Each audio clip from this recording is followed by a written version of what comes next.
ভাই আমরা গ্রামের ভূতের অত্যাচার বেড়ে গেছে, আমি কি করবো রে ভাই? আর পায়খানা করতে তো পারছি না ভাই, বাড়িতেই করছি ভাই, মাটির কলসি তো কিছু উপায় নাই ভাই, কি করবো রে? আরে ভাই একটা কথা মনে পড়লো ভাই আমাদের কাছে করে কিনা একটা নতুন বাবা এসেছে। হ্যাঁ চল ভাই, চল রোকা যাবো, চল তো ভাই, চল চল চল চল চল চল চল। রে বাবা কি লাইটটা জ্বালিয়ে ঘুমিয়ে গেছে?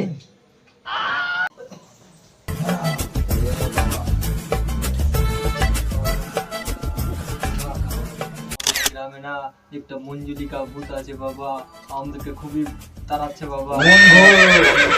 বাবা কোন ভূত দেখে ধরছে রে আমার থাকতে? বল বাবা, কালা বাবা কি বল?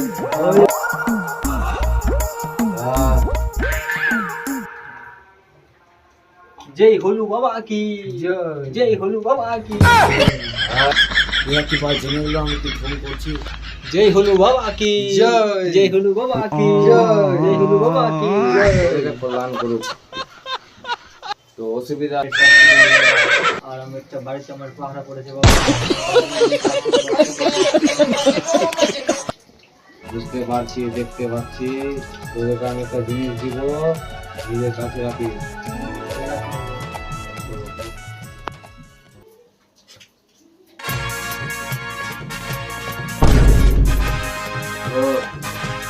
বাবা উপর থেকে নিচে চলে আসলো বাবা।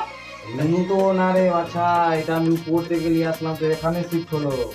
ও বাবা ঠিক আছে যা আমার ভিজিটটা দিয়ে যা। হ্যাঁ বাবা, আপনি বিল করে দাও বাবা। আমার ভিজিট হচ্ছে 10 টাকা আর একটা বিড়ি। হ্যাঁ বাবা রেখে দে।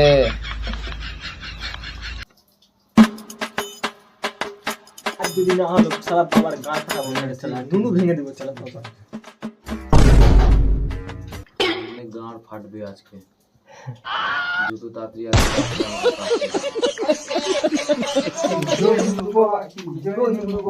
লাইটটা বন্ধ করে দিবি।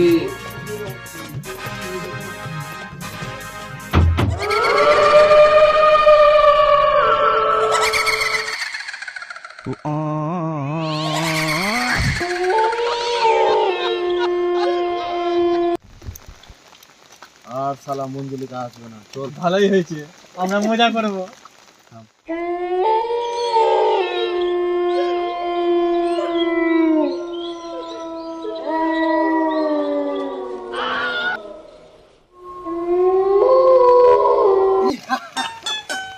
আমি তো মঞ্জলিকা, আমি আমরা কোনো একটা কিছু দেখতে গেলাম। হ্যাঁ বাপরে মামু, কি ব্যাপার? ব্যাস